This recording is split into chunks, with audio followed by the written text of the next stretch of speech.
हेच ते नारायणगाव पुणे नाशिक हायवेचं ठिकाण. या ठिकाणी 9 जणांचा बळी गेला होता आणि 6 जण जखमी आहेत.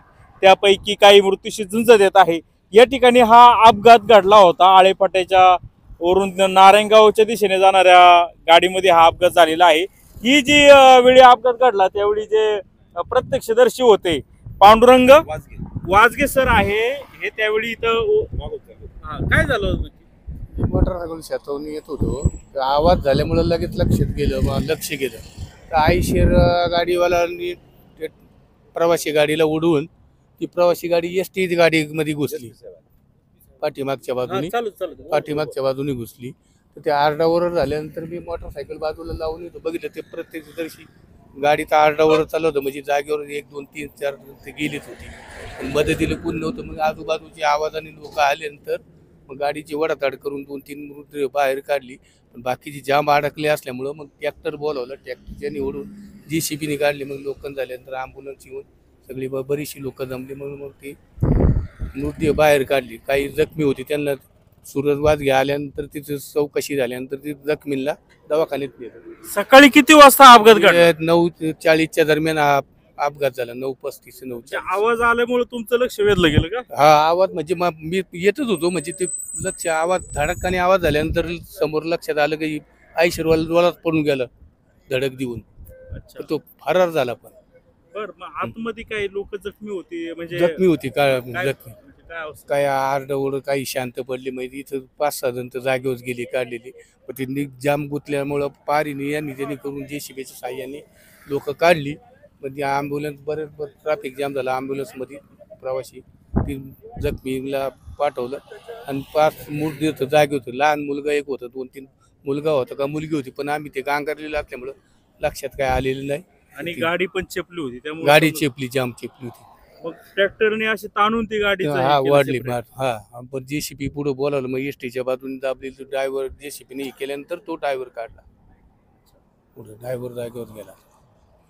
एसटी मध्येच गाडी घुसली. जवळ एसटी होती ती कुठं उभी होती? एसटी साईडलाच अशी उभी होती. म्हणजे काही लोक म्हणतात रस्त्यावर थोडी एसटी होती, काय नाही रस्त्यावर नाही. म्हणजे एक चाक रस्त्यावर होतं असं बाजूला होतं. आणि ही एसटी कालपासून होती का उभी?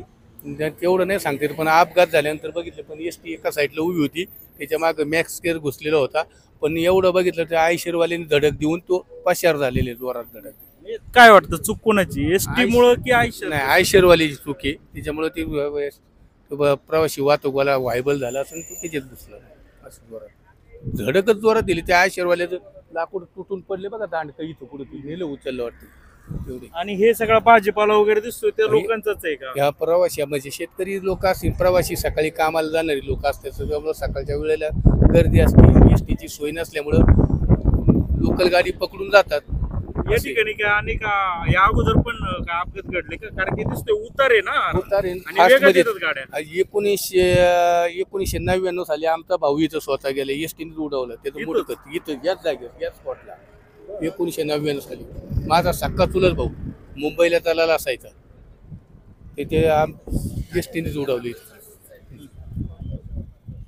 आणि वारंवार अपघात याच ठिकाणी घडलेले आहेत. म्हणजे काय, म्हणजे उतार असल्यामुळे वेगात गाड्या येतात. प्रत्येक ओव्हरटेकच्या नादात असतो.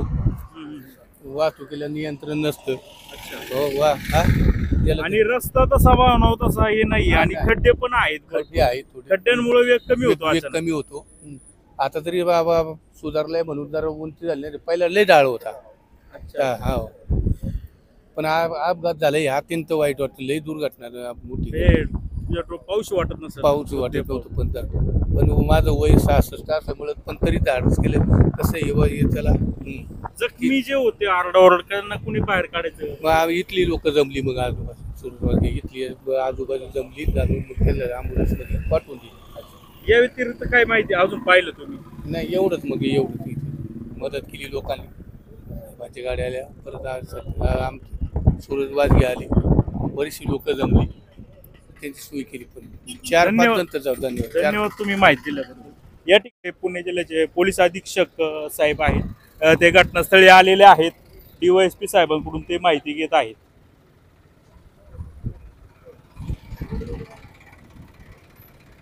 पांडुराला